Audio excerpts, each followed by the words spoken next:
오늘 소아시아 7교회에 보낸 편지 중에 마지막 라오디게아 교회에 대해서 말씀을 나누고자 합니다. 요한계시록에 나오는 소아시아 7교회 중에서 라오디게아 교회는 책망만 받은 유일한 교회예요. 사대 교회와 같이 성경에 보면 칭찬만 받은 교회가 두 교회가 있잖아요. 그게 뭡니까? 성경에 보면 칭찬만 받은 교회가 서머나 교회와 필라델피아 교회입니다. 책망도 칭망도 같이 받은 교회가 세 교회가 있고, 근데 오늘은 이 라오디게아 교회는 사대 교회와 같이 유일하게 책망만 받은 교회 중에 하나입니다. 우리는 하나님 앞에 칭찬 듣는 교회가, 칭찬 듣는 성도가 되시기를 주의 이름으로 축원합니다. 풍부한 물질적 부유가 잘못 착각한 거예요. 그것이 최고의 하나님 보실 때 부유한 자인 줄 알았어요. 영적인 교만이 있었고 자만심에 빠져 있었던 라오디게아 교회에 대해서 우리 주님은 강하게 책망을 하고 있습니다. 이 라오디게아 교회에 주신 주님의 말씀은 우리에게 엄청난 은혜와 깨우침, 다시 한번 옷깃을 여매게 하는 믿음을 주고 있다는 것이죠. 이 말씀을 통해서 우리는 깊이 반성하면서 칭찬만 받는 교회로 새롭게 거듭나고 태어나기를 축원드립니다. 그러면 이 라오디게아 교회의 형편이 어떤 거고 그 지역은 어떤 지역의 상황에 있었는지를 먼저 알아야 됩니다. 라오디게아의 이름은 백성의 정의라 하는 뜻을 가지고 있습니다. 이름대로 정의가 없었던 도시죠. 필라델피아 동남쪽 64km 지점에 리쿠스 계곡의 서안에 위치하고 있는 도시인데 교통의 요충지입니다. 모직 공업의 중심지였고 유명한 의학에 발달했고 아주 부유한 도시였습니다. 돈이 많았어요. 그 도시는 주전 261년에서 246년에 수리아의 안티오코스 2세에 의해서 건설되었는데 그의 왕비가 있었는데 왕비 이름이 라오게라는 이름이 있어요. 이 라오게라는 이름을 따가지고 라오디게아라고 하는 명령을 내린 게 그 도시입니다. 그러면 라오디게아 지역에서 있던 그 교회의 형편은 어떤 형편이었느냐? 라오디게아 교회는 에바브라카가 설립한 교회로 사도 바울의 지극한 관심을 가졌고 또 그 관심 속에서 아주 성장했던 교회 중에 하나였습니다. 골로새서 4장 12절로 16절에 기록되어 있죠. 복음에 입각한 정상적인 성장을 이루지 못하고 그 한마디의 긍정적인 평가도 받지 못한 가장 퇴보된, 가장 책망받은 교회가 되어버린 거예요. 교회라고 하는 말이 뭡니까? 에클레시아.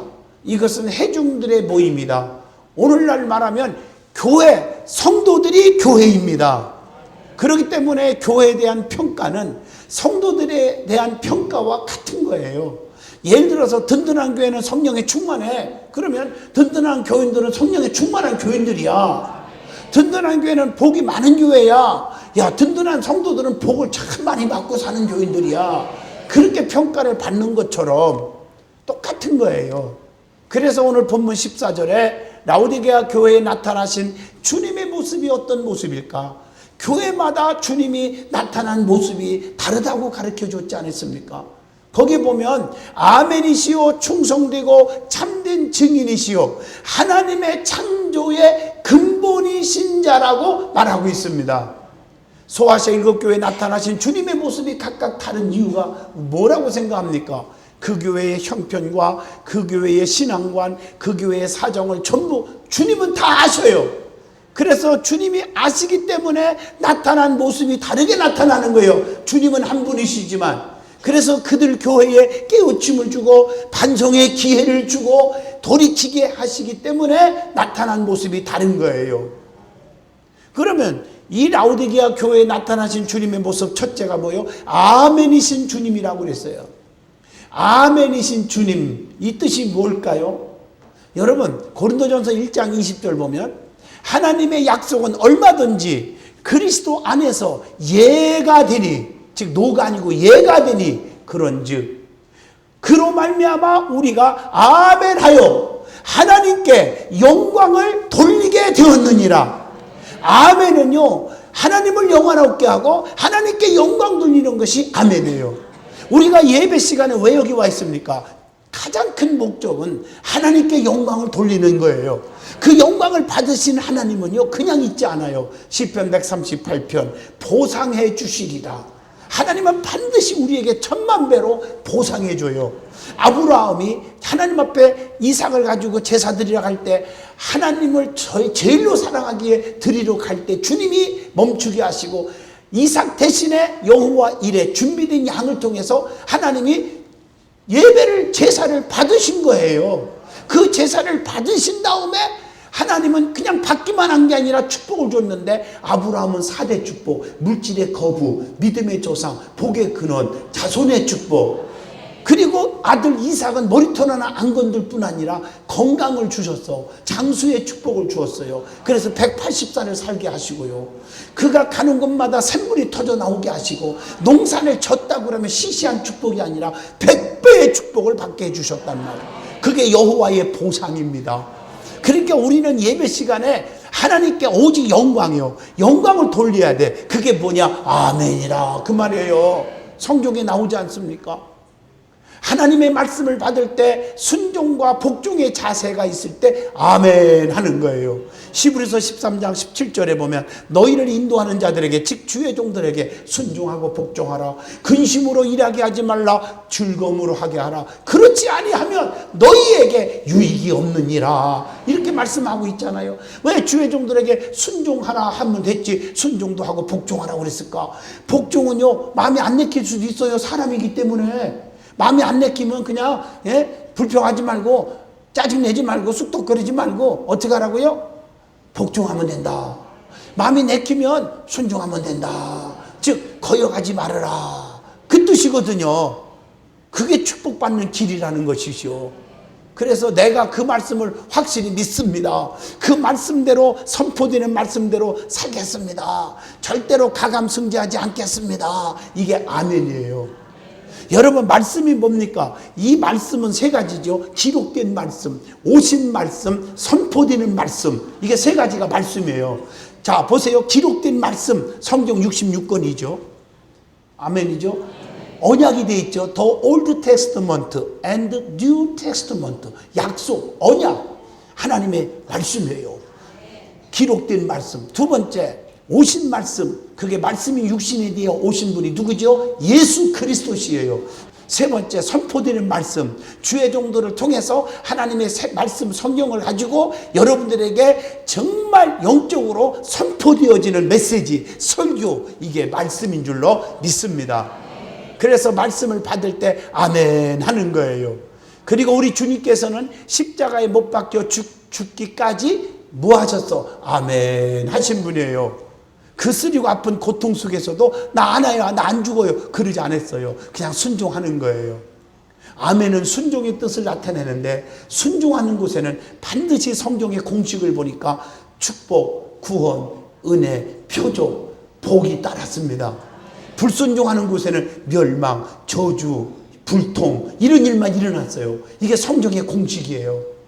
성경 전체의 말씀을 요약해보면 순종과 불순종의 법칙이라고도 틀림이 없습니다. 두 번째 주님이 나타나신 모습은 충성되고 참된 증인이신 주님으로 나타났습니다. 오늘 본문에 충성되고 참된 증인이란 말은 우리 주님께서 하나님의 진실하심을 증거하기 위해서 온전한 순종, 온전한 충성으로 성경 구약의 모든 예언을 성취하신다는 사실을 우리에게 가르쳐주고 있는 말씀입니다. 라우디게아 교회는 주님을 향한 충성이 결여되어 있기 때문에 우리 주님은 진실한 모습, 신실한 모습으로 그들에게 나타나서 저들이 반성하게 하고 회개하게 하고 이런 것을 촉구하는 그런 메시지인 줄로 믿습니다. 그래서 우리는 무조건 충성해야 돼요. 고린도전서 4장 2절에 맡은 자에게 구할 것은 오직 충성이니라. 계시록 2장 10절 환난과 핍박이 엄청나게 다가올 거지만 그 가운데서도 신앙을 지키고 죽도록 충성하라. 그리하면 내가 내게 생명의 멸류관을 주리라. 기분 따라 환경 따라 생각 따라 이랬다 저랬다 갈팡질팡 해서는 안 됩니다. 충성이란 말은 무조건적인 그런 의미가 담겨져 있어요. 하나님이 나에게 맡겨주신 것이기 때문에 따르는 것입니다. 그 다음에 라오디게아 교회에 나타나신 주님의 모습은 창조의 근본이신 주님으로 나타나셨습니다. 그래서 이 창조의 근본이신, 근본이라는 말은 뿌리라는 뜻이에요. 이게 원래 원어를 보면 헬라어에 보면 아르케라는 단어인데 이 말은 창조물들의 최고의 근원이다 이 말이에요. 그래서 우리는 예수 그리스도가 나의 근원이신 줄로 믿습니다. 믿음의 주여 또 온전케 하신 이인, 그래서 예수만 바라보자고 히브리서 12장 2절에 말씀했어요. 곁눈질하지 말고 주님만 바라보라. 예수님만 바라보라. 사람을 바라보다 보니까 자꾸 그 사람이 하나님처럼 보이고 예수님처럼 보이고 그래갖고 나중에 지옥으로 가는 거예요. 우리 주님은 우리의 생사화복을 주관하시는 분입니다. 내가 살고 죽고 행복하고 불행하고 부자가 되고 또 가난하게 되고 병들고 건강하고 이게 내 마음대로 되는 것이 아니에요. 하나님의 손에 있다는 사실을 알아야 합니다. 하나님의 손에 붙잡혔을 때만이 행복한 거예요. 사울왕 보세요. 하나님의 손이 떠나니까 비참하게 죽었잖아요. 하늘 높은 줄 모르고 교만하다가 죽어버렸잖아요. 하나님이 붙잡아주면 야곱 보세요. 모든 걸 하나님께 맡기잖아요. 은혜 받고 창세기 28장에 거기서 하나님이 나의 하나님이 될 것입니다. 나의 삶의 운전대를 하나님께 맡깁니다. 그랬더니 가난한 야곱에게 하나님께서 사기꾼 같은 애삼촌 라반을 만났지만 하나님은 거부가 되게 하시지 않습니까? 이걸 하셔야 돼요. 하나님이 나를 붙잡아 주셔야 됩니다. 라오디게아 교회를 향한 주님의 책망이 있습니다. 본문 15절로 17절입니다. 15절 말씀, 내가 네 행위를 하노니 네가 차지도 아니하고 뜨겁지도 아니하도다. 네가 차든지 뜨겁든지 하기를 원하노라. 미지근한 신앙생활을 주님은 좋아하지 않습니다. 어떻게 보면 저 사람이 참 믿음 있는 것 같고 어떻게 보면 없는 것 같고 어떻게 보면 믿음 있는 것 같고 어떻게 보면 이단에 빠진 것 같기도 하고 이러면 안 됩니다. 여러분 성공하는 사람들 가만히 보면요 끔끔해짐이 분명해요. 기면 기고 아니면 아니에요. 아멘 하시죠? 교회의 잘못된 행위를 주님은 다 아시고 계셔요. 계시록 1장 14절에 그의 머리와 털의 희기가 흰 양털 같고 눈은 뭐라겠어? 눈 같으며 그의 눈은 불꽃 같다 그랬어요. 그래서 우리 주님은 교회의 잘못된 행위를 다 아신다는 거예요. 불꽃 같은 눈으로 보시니까. 그래서 계시록 2장 23절에 보니까 내가 너의 각 사람의 행위대로 갚아주리라. 우리의 마음과 뜻을 주님은 다 살펴보시는 분이에요. 그래서 성경에 뭐냐? 믿음대로 되라, 소원대로 이루어지라, 행한 대로 갚으리라, 수고한 대로 먹으리라, 믿음대로 되라, 소원대로 이루어질지어다. 이게 성경의 원리거든요. 아멘. 그래서 차지도 덥지도 않는 가증한 태도를 책망하고 계심을 에레미야 48장 10절에도 가르쳐주고 있습니다. 우리는 열심 있는 충성된 일꾼이 되십시다. 무엇에 열심을 내야 합니까? 디도서 2장 14절 선한 일에 열심을 내야 합니다. 로마서 12장 11절 부지런하여 게으르지 말고 열심을 붓고 주를 섬기라. 주님을 섬기는 일에 최선을 다하고 열심을 다해야 됩니다. 그래서 오늘 본문 17절에 내가 이같이 미지근하여 뜨겁지도 아니하고 차지도 아니하니 내 입에서 너를 토하여 버리리라. 주님께서 토해내실 교회라고 라오디게아 교회를 책망하고 있는 것입니다. 다시 말하면 이것도 아니고 저것도 아닌 것 같고 이중적인 인격을 갖지 말라는 뜻입니다. 우리 주님은요 마태복음 23장 27절에 화이스틴저 애식하는 서기관들과 바리새인들이요 애식하는 자들이요 책망했어요. 겉과 속이 다른 것을 주님은 가장 싫어해요. 그러면서 그들에게 뭐라고 주님이 화를 낸 줄 아세요? 해출한 무덤 같은 자라. 그러면서 그 뒤를 읽어보면요 겉과 속이 다르다는 얘기예요. 여러분 이제 명절이 돼가지고 성묘도 가게 되는데 산에 가보면요 무덤을 가보면 참 참 양지바른 무도는 평안해요. 저도 어렸을 적에요 많이 해봤어요. 그냥 금요학교 다닐 때요 도시락을 싸주면 딸랑딸랑 가가지고 아침 10시만 되면요 아침 먹고 갔는데도요 10시만 되면 그 도시락 다 까먹어요 혼자요. 어디서 묘 위에 앉아갖고 다 까먹어요. 그리고 점심때 되면 남의 것 좀 얻어먹고 뺏어 먹은 건 아니에요. 얻어먹었지요. 그 묘 위에 앉아있으면 얼마나 편안한지 몰라요. 그게 해춘한 무덤 같다 하는 뜻입니다. 겉모양은 번질나는데 속을 파봐요. 거기엔 뼈다귀가 있고 썩은 냄새가 나지 않냐 이 말이죠. 우리는 해춘한 무덤 같은 자들아 무덤 같은 자들아 이 소리 안 듣기를 축원합니다. 겉과 속이 같아야 하지 않습니까? 교만하지 말라는 뜻입니다. 재력이 풍부하고 지식이 많고 명예와 권세가 있다고 스스로 부유한 자라고 그렇게 말하기 때문에 책망한 겁니다. 그러나 육신의 중요화는 대조적으로 그들의 영적인 면은 썩어가고 있다고 하는 사실을 일깨워 주고 있는 것입니다. 자칭 부자라고 하나 곤고한 것과 가련한 것과 가난한 것과 눈먼 것과 벌거벗은 것을 너희가 알지 못하는도다 라고 17절에 책망합니다. 여러분 은혜 받은 게 무엇입니까? 자기를 발견하는 게 은혜라겠습니다. 사울이 교만 떨고 목에 심줄고 다메섹에 올라갑니다. 교만할 만하지요. 많이 배웠지요. 가진 것 많지요. 로마의 시민권을 가졌지요. 그런데 주님을 만나고 나니까 은혜를 받았어. 거기서 은혜 받고 나니까 어머나 이 모든 것이 분투보다도 못한 것으로 여기노라.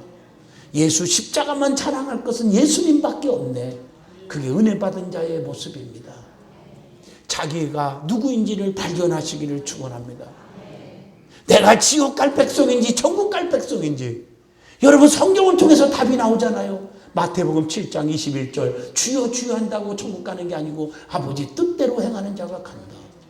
요한복음 3장 5절 성령 물과 성령으로 이 물은 말씀이요 성령은 하나님의 능력이요 이것으로 거듭나야 하나님의 나라에 간다. 그렇게 성경에 가르쳐줬지 않습니까? 부유하다고 자만한 교회임을 책망하고 있습니다. 교회에는 가난한 심령을 소유한 사람, 심령이 가난한 사람들이 있어야 됩니다. 마태복음 5장 3절 심령이 가난한 자는 복이 있나니 천국이 그들의 것임이니라. 여러분 심령이 가난해지기를 바랍니다. 남을 높여주고 나는 연약한 자요. 나는 미련한 자요. 나는 곤고한 자요. 이게 심령이 가난한 자예요. 하나님이 안 도와주면 나는 1초도 못 삽니다. 이게 심령이 가난한 자예요. 교만이 아니라 겸손한 자가 심령이 가난한 자입니다. 그런 자가 복이 있나니 천국이 그들의 것임이니라. 실제로는 곤고하고 가난한 교회였다고 주님이 책망합니다. 로마서 7장 24절 사도 바울처럼 오라 나는 곤고한 사람이라. 이 사명의 몸에서 누가 나를 건져내겠느냐. 눈멀고 벌거벗고 무지한 교회였다고 주님은 그 교회에 책망합니다. 무지에서 교회의 주인을 알지 못하는 경우가 있잖아요. 이사야 1장 3절의 말씀입니다. 마태복음 16장 18절 교회의 주인은 예수님이에요. 내가 내 교회를 세우리니 음부의 권세가 이기지 못하게 되리라. 여러분 누구인지를 몰라. 소도 자기 임자가 누구인지 나귀도 주인이 구유를 알고 개들도 돼지도 웬만한 짐승도 다 주인이 누구인지를 압니다. 여러분 방황하지 마세요. 교회의 주인이 누구이십니까? 목사가 돼서도 안 되고 장로가 돼서도 안 되고 성도가 돼서도 안 됩니다. 교회의 주인은 오직 예수 그리스도십니다. 자기 자신이 하나님의 권좌에 앉아있고 목에 힘을 주고 사는 그런 자가 되지 않기를 저부터 고백하고 그렇게 기도하시기를 바랍니다. 소경이 자기의 눈을 보지 못한다고 나는 눈 못 봅니다. 나는 안 보입니다 하고 솔직하게 자존심 버리고 고백할 때 나 마태복음 9장 27절 눈을 뜨게 해주셨습니다. 요한복음 5장 5절로 9절에 38년 된 환자가요 솔직하게 고백해 나 병신이에요. 나 걷지도 못해요. 그래서 저 못에 들어가서 나와야 내가 고침 받는데 사람들이 먼저 들어갔다 나오고 내가 가려고 그러면 먼저 책상에 들어갔다 나오니 내가 이렇게 되었다고 주님 앞에 솔직하게 자기 형편, 자기의 부족함을 고백할 때 그 연못에 들어가지 않아도 주님이 그 자리에서 살려주신 줄로 믿습니다. 여러분 성경대로 보셔야 돼요. 사랑하는 성도 여러분, 우리는 주님 앞에 솔직하게 부족함을 시인할 줄 알아야 합니다. 교만함을 시인할 줄 알아야 돼요. 잘못된 것을 고칠 줄 알아야 됩니다. 바리새인들은 자신이 소경된 사실을 인정하지 않았다면 그 눈을 못 떴을 거예요. 그런데 바리새인들은 인정하지 않았어요. 나는 눈먼 자가 아니에요 이렇게. 그런데 마태오 23장 26절 보면 눈먼 바리새인들이요 주님 보실 때는 너희는 눈이 멀었어. 그 다음에 오늘 본문 18절로 19절입니다. 라오디게아 교회에 주신 주님의 권면이 있습니다. 거기에 18절입니다. 내가 너를 권하노니 내게서 불로 연단한 금을 사서 부유하게 하고. 불로 연단된 금을 사라 그랬어요. 왜 금이라고 표현했을까? 금은요 퀘리시온이라는 말이 있는데 헬란말로 믿음을 가리킵니다. 그래서 연단될 때 이 믿음의 금을 얻을 수가 있는 거지요. 베드로전서 1장 7절 아멘. 금은 아무것도 섞이지 않는 것을 의미할 때 금이라고 말합니다. 금은요 가장 값비싸고 귀한 것을 금으로 표현합니다. 그래서 우리가 찬송할 때도 금보다 더 귀하다. 예수님은 금보다 귀하다고 말하지 않습니까? 그리고 금은 변하지 않는 거예요. 그래서 하나님의 법궤 안에 만나들은 금 항아리, 만나를 금 항아리 속에 놓는 이유는 너희들 굶어 죽게 생겼을 때 내가 하늘에서 먹을 걸 주었지 않느냐. 그 은혜를 잊어먹지 말라. 그 믿음을 변하지 말라. 그래서 금 항아리 속에 담아놓은 것입니다. 그리고 오늘 본문 19절에 물은 내가 사랑하는 자를 책망하여 징계하노니 그러므로 내가 열심을 내라 회개하라 이렇게 말했어요. 열심을 내래요. 우리 하나님은요 결과를 보는 게 아니에요. 결과보다 되어지는 과정을 봐요. 무엇을 얼마나 많이 했느냐, 뭘 많이 바쳤느냐, 이게 중요한 게 아니에요. 어떻게 바쳤느냐, 어떤 상황 속에서 이렇게 했느냐, 이걸 보는 거예요. 과부가요 땡땡 동전 2개를 딱 바쳤어요. 제일 정말 작은 걸 드렸는데 주님이 이 모든 사람보다 제일 많이 바쳤도다 칭찬했어요. 왜냐하면 그 결과 조금 드린 거 그 결과를 보고 칭찬한 게 아니라 야 가난한 자가 턱턱 털어서 보니까 2개밖에 없는데 야 이거 하나님 앞에 먼저 드리자. 전 재산을 먼저 드리는 그 과정을 보시고 최고로 드렸다고 칭찬하신 거예요. 얼마나 많이 헌금을 했느냐, 얼마나 많이 여러분들이 봉사를 했느냐가 중요한 게 아니라 어떻게 했느냐, 이것이 중요한 줄로 믿습니다. 그 다음에 불법을 행하지 않는 열심을 말씀하고 있는 거예요. 마태복음 7장 22절 23절 거짓 선지자들, 이단들, 이런 자들이 나와서 우리를 넘어뜨릴 때 여러분 정말 불법을 행하는 자가 되지 않기를 축원합니다. 이게 성경의 원리예요. 그 다음에 19절 하반절에 네가 열심을 내라. 그 다음에 뭐라고 했어? 회개하라. 회개하라고 권면합니다. 회개라는 말은 헬란말로 메타노니아, 메타노이선, 방향전환, 돌이키는 것이 회개입니다. 회개하지 않으면 어떻게 한다? 계시록 2장 5절, 계시록 2장 22절 촛대를 옮기리라 그랬으니 여러분 축복의 촛대가 옮겨지지 않기를 축원합니다. 여러분 은혜의 촛대가 옮겨지면 안 됩니다. 하나님의 축복의 촛대가 옮겨지면 안 됩니다. 은혜의 촛대가 여기서부터 일어날 줄로 믿습니다. 기도해야 돼요. 자, 20절로 본문 21절입니다. 라오디게아에 주신 주님의 약속이 있습니다. 하나님은 무조건 책망만은 아니라 깨달으면 이렇게 약속의 축복을 주겠다. 참 사랑의 주님이십니다. 본문 20절에 볼지어다 내가 문 밖에 서서 문을 두드리노니 누구든지 내 음성 듣고 문을 열면 어떻게 돼요? 내가 그에게로 들어가 그와 더불어 먹고 그는 나와 더불어 먹으리라. 할렐루야. 오늘 주님의 음성을 듣고 문을 여시기 바라요. 마음문의 문을 여시고 영적인 주님과의 교제가 이루어지기를 바랍니다. 주님은 문 열으래요. 마음 문을 열으래요. 주의 음성을 들으래요. 말씀의 음성을 제대로 들으래요. 말씀을 읽거나 설교를 듣는 중에 주님의 마음 문을 여시는 것으로 받으시기를 축원합니다. 마음이 불평으로 가득 차 있으면 그것은 마음 문이 닫힌 것입니다. 그러면서 21절에 이기는 자는 주님의 보좌에 함께 앉게 해주시겠다고 축복을 약속하십니다. 결론입니다.